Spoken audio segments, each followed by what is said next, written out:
مجید میں اللہ تعالیٰ نے وہ لوگ جو مومنین کو اذیت دیتے ہیں، تکلیف دیتے ہیں، ان کے لیے دنیا اور آخرت میں عذاب کا وعدہ کیا ہے۔ اس سے معلوم ہوا کہ کسی کو تکلیف دینا یہ شریعت کی نظر میں اچھا کام نہیں ہے، یہاں تک کہ کسی غیر مسلم کو تکلیف دینا یہ بھی برا عمل ہے۔ آواز صحیح آ رہی ہے آپ لوگوں کو؟ مجھے تو نہیں آ رہی، صحیح آ رہی ہے؟ اچھا، یہاں تک کہ کسی غیر مسلم کو تکلیف دینا بھی برا عمل ہے، کیونکہ قرآن میں اللہ کا ارشاد ہے قولوا للناس حسنا،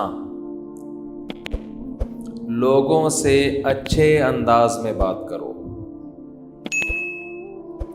اچھے انداز میں۔ اس آیت سے معلوم ہوا کہ کوئی بھی ایسا عمل، بات تو تھوڑا ویسے ہی کرتے ہیں جیسے پہلے تھے، بات کرنا یہ اذیت کا بہت بڑا سبب بنتا ہے، ذریعہ بنتا ہے۔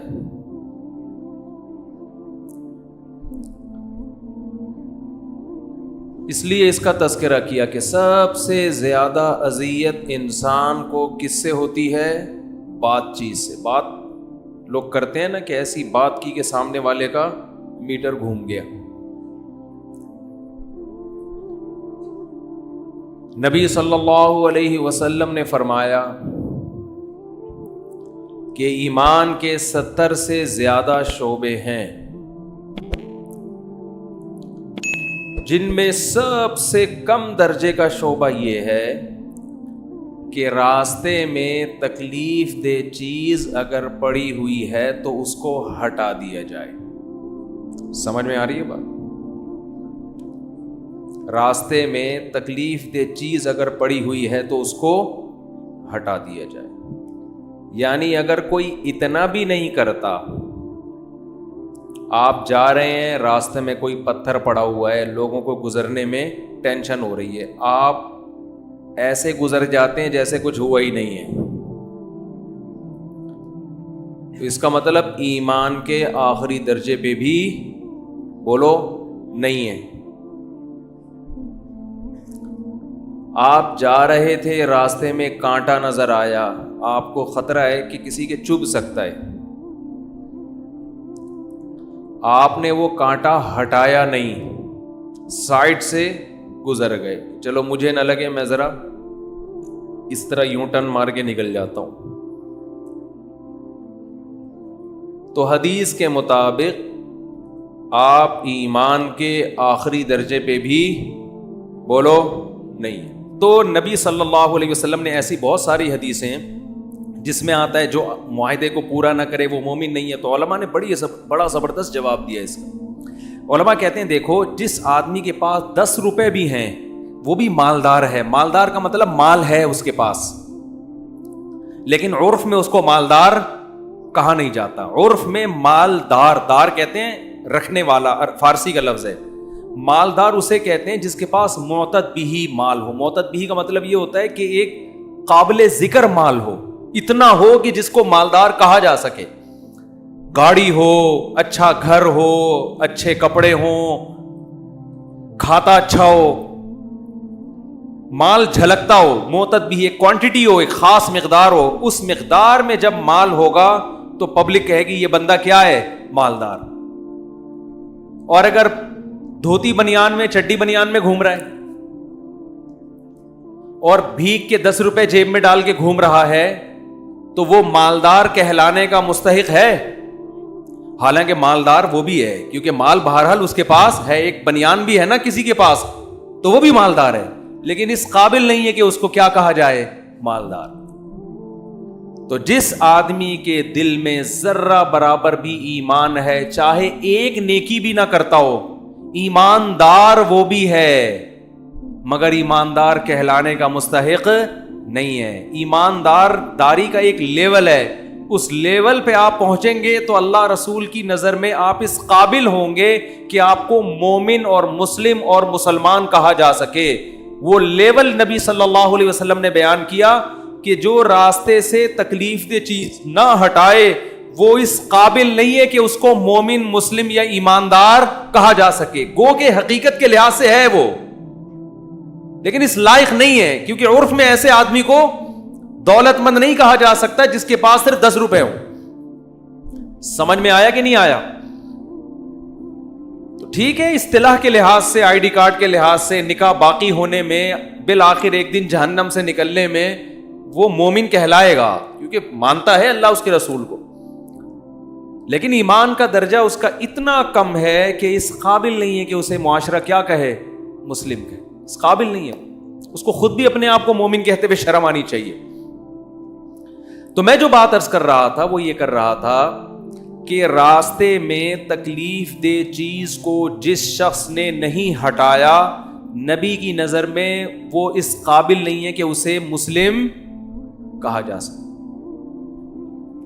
جیسے جو چڈی بنیان, دھوتی بنیان میں, چڈی میں تو مالدار لوگ گھومتے ہیں, غریب چڈی میں نہیں گھومتے, میں نے دیکھا ہے. غریب دھوتی میں گھوم لے گا. چڈی کس کا فیشن ہے؟ مالداروں. تو چڈی بنیان کا لفظ غلط ہے غریب کے لیے. دھوتی بنیان میں کوئی غریب گھوم رہا ہے تو مال تو ہے, ایک دھوتی ہے نا اس کے پاس, لیکن اس قابل نہیں کہ اس کو مالدار کہا جا سکے. آپ کہیں رشتہ لینے کے لیے گئے, آپ لڑکی والے پوچھ رہے ہیں آپ کیا کرتے ہیں, آپ بولے اللہ کا شکر ہے مالدار ہیں بھائی, کھاتے پیتے ہیں, کھاتی پیتی فیملی سے ہمارا تعلق ہے, کھاتے پیتے ہیں, مالدار ہیں. وہ خوش ہو گئے, انہوں نے اپنا بیٹی کا رشتہ آپ کو دے دیا, وہی کھاتا پیتا ہے. آپ جھونپڑے میں لے گئے رخصتی کے بعد بیگم کو, پرانا سا صندوقچہ تھا, بیگم کہہ رہی ہے یہ کیا ہے بھائی, آپ کے بارے میں تو ہم نے سنا تھا آپ مالدار ہیں اور کھاتے پیتے بھی ہیں. اس نے کہا دیکھو یہ گٹکا کھا بھی رہا ہوں اور سگریٹ پی بھی رہا ہوں, کھاتا بھی ہوں اور پیتا بھی, اب کم از کم پانی تو پیتا ہی ہوں نا. میں نے کہا تھا کھاتا بھی ہوں اور پیتا بھی ہوں, تو کھا بھی رہا ہوں, دیکھو دال پکی ہوئی ہے, پانی میں تیر رہی ہے, تمہارے سامنے کھاؤں گا. تو بات تو صحیح ہے آپ کی بھائی, کھا بھی رہے اور, لیکن عرف میں اس کو کھاتا پیتا نہیں کہتے. لہذا آپ کا یہ کلام جھوٹ کہلائے, جھوٹے آدمی کہلاؤ گے. کھاتے پیتے کا مطلب پیزے کھاتا ہو, بروس کھاتا ہو, زنگر برگر کھاتا ہو, اس کے بعد ایک دھماکے کے ساتھ پھٹ جاتا ہو جیسے کہ پھٹ رہے ہیں لوگ. زیادہ تر بیماریاں یہی ہونے جو بروس کھا رہے ہیں اور پھٹ رہے ہیں. پھر وہ آپ پہلے ہوٹل میں جاتے تھے, وہ آپ کو 20 قسم کے کھانے گنواتا تھا, ماش کی دال ہے, چنے کی دال ہے, کوفتے ہیں, کڑی ہے, نہاری ہے, اور رٹا لگا کے یاد کیا ہوا ہوتا تھا اس کو. اب جاؤ انگلش کھانے ہیں سارے, پتہ ہی نہیں چلتا ابے تو کیا کہہ رہا ہے بھائی. ایسی ایسی چیزیں آ گئی ہیں. ہمیں تو وہی عادت ہے بھائی شوربے والے کھانے کھانے کی, اتنا مزہ آتا ہے ڈبو ڈبو کے کھاؤ روٹی کو. اس میں ایک تو کھانوں کے نام بتا دوں, کھایا کرو. بڑے گوشت میں لوکی ڈال کے شوربے والی پکاؤ اور سرید بنا کے اپنے خرچے پہ کھا لیا کرو. مزہ نہ آئے پیسے واپس. اتنا مزہ آتا ہے یار. کڑی چاول بتاؤ مزے کی ہے یا نہیں ہے. پیزے ویزے گئے تیل لینے ان کھانوں کے سامنے. اتنے مزے مزے کے ہندوستانی کھانے تھے, سب چھوڑ دیے مسلمانوں نے, پاکستانیوں نے. وہ گوروں کو فالو کر رہے ہیں ان کھانوں میں بھی, جن میں صحتیں بھی گئیں اور ذائقے بھی گئے. مجھے تو لگ رہا ہے بریانی بھی مارکیٹ سے اسٹارٹ ہو جائے گی کچھ دنوں میں. تو کتنی مزے کی ہوتی ہے نہاری, لیکن نہاری جب بھی مزے کی لگتی ہے جب ہوٹل میں بیٹھ کے کھاؤ. گھر لا کے کھاؤ پھر مزہ نہیں آتا, یا گھر میں ہی بنی ہو. کوفتے ہیں, ایسی مزے مزے کی چیزیں ہیں, پتہ نہیں کیا فضول چیزیں لگا دی یار. خیر بھوک کا ٹائم ہے تو میں یہ عرض کر رہا تھا کہ آخری درجے میں بھی ایمان کے وہ نہیں. اب میں آپ سے عرض کر رہا ہوں, اس حدیث سے یہ پتہ چلتا ہے کہ آپ نے صرف یہ نہیں کرنا کہ تکلیف سے اگلے کو بچانا ہے. دیکھو ایک شخص وہ ہے راستے سے گزر رہا ہے, تکلیف دہ چیز نظر آئی, اٹھاتا نہیں ہے. حدیث کی روح سے یہ بے ایمان آدمی ہے. یہ کیا ہے؟ مومن نہیں ہے, یہ جھوٹ بولتا ہے کہ میں مسلمان ہوں, یہ ایسا ہی کھاتا پیتا ہے جیسے وہ جھونپڑے میں کھاتا پیتا تھا, یہ ایسا ہی ایماندار ہے. اس سے بڑا بدبخت وہ ہے جو راستے میں تکلیف دہ چیز کو پھینک رہا ہے, اس کا تو حدیث میں تذکرہ ہی نہیں ہے. یعنی یہ تو کوئی, اس کو تو نبی صلی اللہ علیہ وسلم نے بیان ہی نہیں کیا ہے. ایک غریب وہ ہوتا ہے نا جس کے بارے میں آپ بحث کرتے ہیں کہ یہ مالدار ہے یا غریب ہے, تو مالدار لوگ کہتے ہیں ہماری نظر میں یہ مالدار نہیں ہے, یہ غریب ہے. ایک غریب وہ ہوتا ہے جو اس بحث میں اس ڈسکشن میں آتا ہی نہیں ہے, کیونکہ اس کے بارے میں تو یہ تو تذکرہ ہی نہیں کرنا چاہیے اس کا, تو یہ تو بھکاری ہے. بھکاری کب مالدار ہو سکتا ہے بھائی؟ میں یہ سمجھتا ہوں کہ ہمارے معاشرے میں چاہے دیندار ہوں, بے دین ہوں, نمازی ہوں, بے نمازی ہوں, روزے دار ہوں, روزے چھوڑنے والے ہوں, داڑھی والے ہوں, بغیر داڑھی والے, یہ مرض سب میں کامن ہے کہ تکلیف دہ چیز ہٹانا تو دور کی بات, تکلیف دہ چیز ڈالنے کا ذریعہ بنتے ہیں. میجورٹی ہمارے ہاں اس فلسفے پر عمل کر رہی ہے. اور خوب اچھی طرح سمجھ لیں کہ حدیث میں جزیات کے ضمن میں کلیات بیان ہوتے ہیں. گاڑی اردو ہے, اس کو مفہوم سمجھ آتا ہوں. جزیات کیا مطلب؟ مثالوں سے لا بیان کیے جاتے ہیں, قاعدے بیان کیے جاتے ہیں. اس حدیث کی جو روح ہے نا کہ تکلیف دہ چیز جو راستے سے نہیں ہٹاتا وہ مومن نہیں ہے, اس کی روح کیا ہے؟ کوئی بھی عمل آپ کے ذریعے اگر کسی کی تکلیف کا ذریعہ بن رہا ہے اور آپ اس عمل سے توبہ نہیں کرتے, اس سے بچنے کی کوشش نہیں کرتے, تو آپ شریعت کی روشنی میں مسلمان بولو نہیں ہے. حضرت مولانا اشرف علی تھانوی رحمہ اللہ تعالی اس کو یوں بیان کیا کرتے تھے, جو ان کی ایک خاص اصطلاح تھی. وہ ذرا گاڑی اردو ہے تو پہلے میں وہ بیان کر کے پھر اس کی ذرا تشریح کروں گا. وہ فرماتے تھے عدم قصد ایذا یہ کافی نہیں ہے, قصد عدم ایذا ضروری ہے. مشکل ہو گئی. عدم قصد ایذا کا مطلب کیا ہے؟ آپ کچرے کی تھیلی شاپر لے کے جا رہے ہیں کہیں کچرے کے ڈھیر میں پھینکنے کے لیے, راستے سے 2-4 کیلے کے چھلکے اور کچھ گندگی اس سے آپ کے نہ چاہتے ہوئے گر گئی. آپ نے ٹوکرا اتنا بھرا ہوا تھا کہ کچھ کچرا اس سے راستے میں بولو گر گیا, اور آپ گئے, آپ کچرا پھینک کے واپس آ گئے. اب گلی میں بیچ میں کیا پڑا ہوا ہے؟ کچرا. تکلیف دہ ہے نا. حدیث میں آتا ہے جو راستے سے اذا نہ ہٹائے. اذا صرف کانٹے کو نہیں کہتے, اذا گندگی کو بھی کہتے ہیں, اور ہر وہ چیز جو انسان کی تکلیف کا ذریعہ بنے. یہ کانٹا تو ایک مثال دی جاتی ہے. اب آپ کو حدیث سنائی گئی کہ نبی صلی اللہ علیہ وسلم نے تو یہ فرمایا ہے کہ مسلمان وہ ہے من سلم المسلمون من لسانہ و یدہ, جس کی زبان اور ہاتھ سے دوسرے مسلمان محفوظ رہیں. تو آپ کے ہاتھ سے دوسرے مسلمان محفوظ نہیں ہیں. اس گلی میں جو چلنے پھرنے والے لوگ ہیں آپ ان کی تکلیف کا ذریعہ بنے, تو آپ جواب میں کیا کہو گے؟ میرا تکلیف پہنچانے کا ارادہ بولو نہیں تھا. عدم قصد ایذا, ایذا کا قصد میرا نہیں تھا, تکلیف پہنچانے کا ارادہ میرا نہیں تھا, یہ کہو گے نا آپ؟ نہیں یار سمجھ میں یار, رہنے دو ایسی ٹھیک ہے یار. عدم قصد ایذا, قصد کہتے ہیں ارادے کو, ایذا کا معنی تکلیف پہنچانا. تکلیف پہنچانے کا قصد کا عدم ہے, تکلیف پہنچانے کا ارادہ نہیں تھا میرا, غلطی سے ہو گیا ہے. تو مولانا اشرف تھانوی فرماتے ہیں یہ عذر کافی بولو نہیں ہے.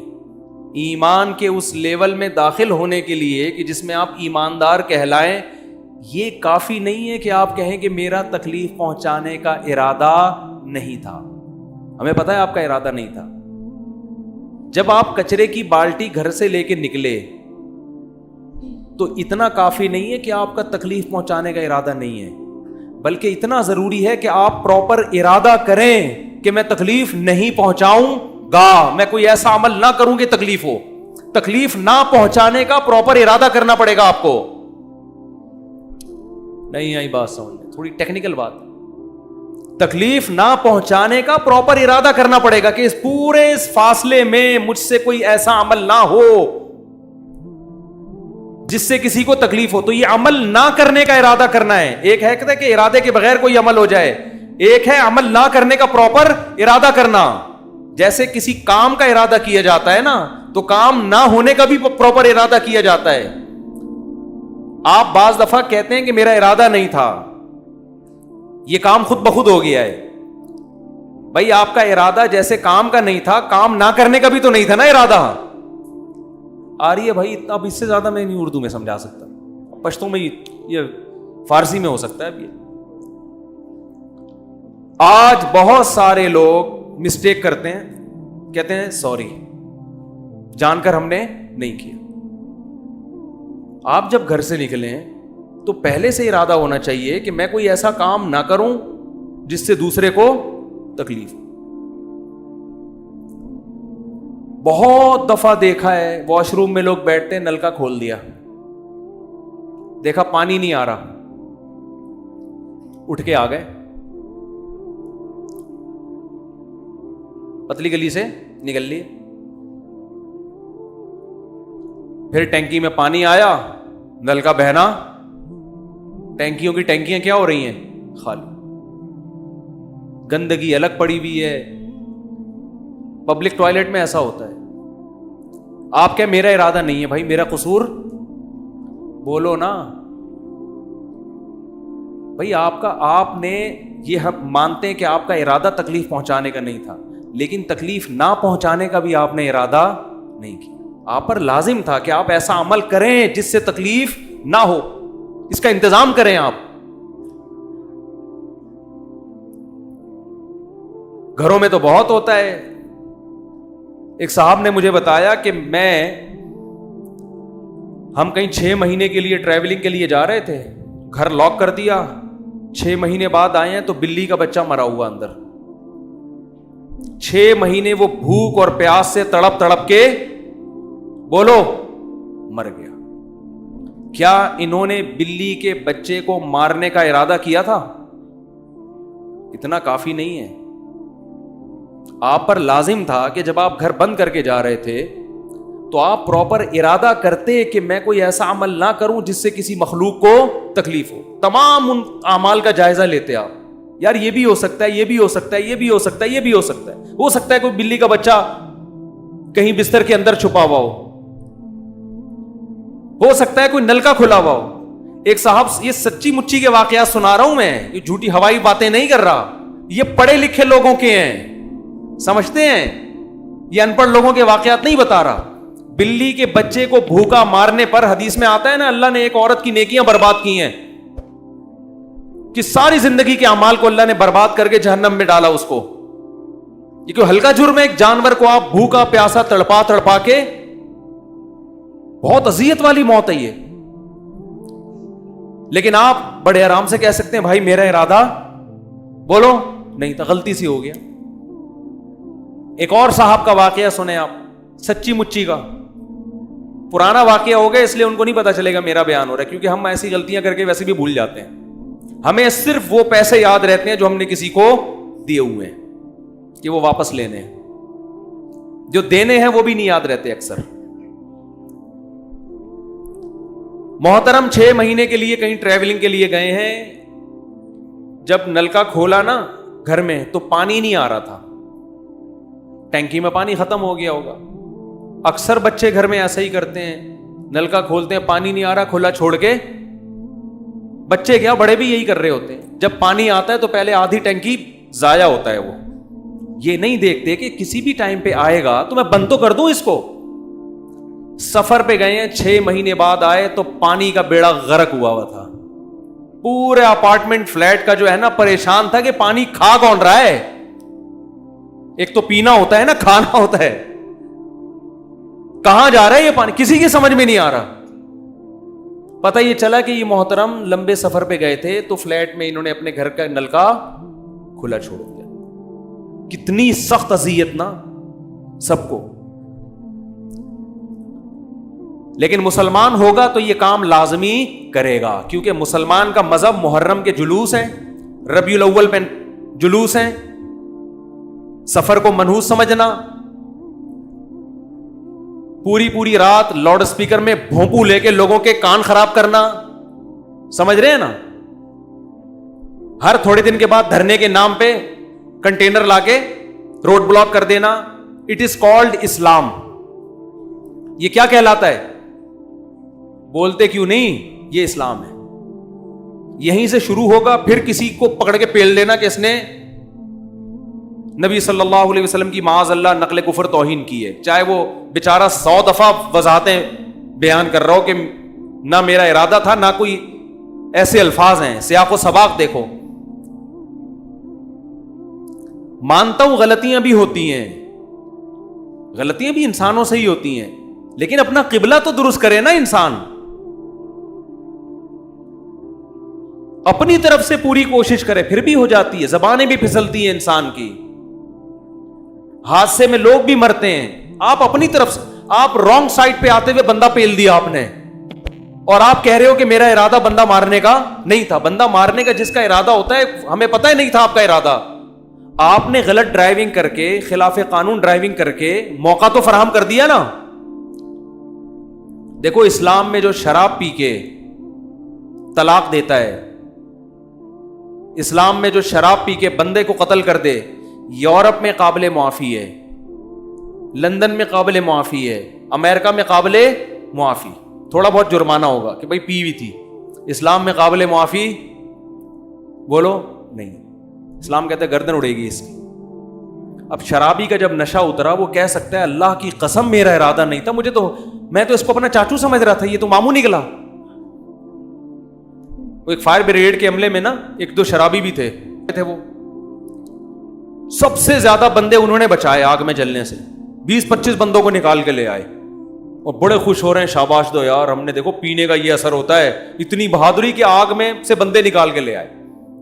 لوگوں نے تھپڑ مارنا شروع کیا, بولے کمبخت, جو فائر بریگیڈ کا عملہ تھا اسی کو نکال کے لے آئے ہو تم, جو آگ بجھانے گئے ہوئے تھے. تو وہ بھی کہہ سکتے تھے یار سوری, ہمیں تو پتہ ہی نہیں چلا, ہم نے تو اپنی لحاظ سے بڑی قربانی کی ہے. تو اسلام یہ کہتا ہے کہ شراب پی کے آپ کا میٹر شارٹ ہو گیا, ٹھیک ہے, آپ نے مارنا وسیم کو کوئی نہ مار دے خام میں, آپ نے مارنا قطب الدین کو تھا, مار سبکتگین کو دیا آپ نے غلطی سے, لیکن آپ سے قصاص لیا جائے. وجہ اس کی ہے کہ آپ نے پی کیوں, سمجھ رہے ہو نا, آپ کو پتا نہیں تھا پینے کے بعد ہوش نہیں رہتا, طلاقیں بھی ہوتی ہیں اور بندے بھی مرتے ہیں. اگرچہ آپ یہاں معذور تھے کہ آپ نے بندہ مار دیا, لیکن پینے میں آپ معذور نہیں تھے. آپ شراب پی کے ڈرائیونگ کریں, بندہ مار دیں, پوری دیت لی جائے گی آپ سے. اسلام میں شراب قابل معافی نہیں ہے, نشہ قابل معافی نہیں, پوری دنیا میں ہے قابل معافی. نشے کی حالت کے بغیر جرم اور نشے میں جرم کی نوعیت میں فرق ہے, اسلام میں کوئی فرق نہیں ہے. اور جو شراب پی کے طلاقیں دیتے ہیں نا, ان کی عورتیں کہتی ہیں فتویٰ لے کر آؤ طلاق نہیں ہوئی ہے. میں کہتا ہوں کہ شکر کرو ہو گئی ہے, شکر کرو, کیونکہ آج اس نے شراب پی کے طلاقیں دی ہیں, کل بھیجا بھی اڑا سکتا ہے, چاقو بھی مار سکتا ہے, اور سوری کر لے گا. جیسے طلاق دینے کے بعد جب ہوش آتا ہے, سوری بیگم میرا ارادہ نہیں تھا, کل گلا بھی کاٹ سکتا ہے اور کہے گا میرا ارادہ نہیں تھا. شرابی تو پی کے دے ہی دے تو زیادہ اچھا ہے, جان چھوٹی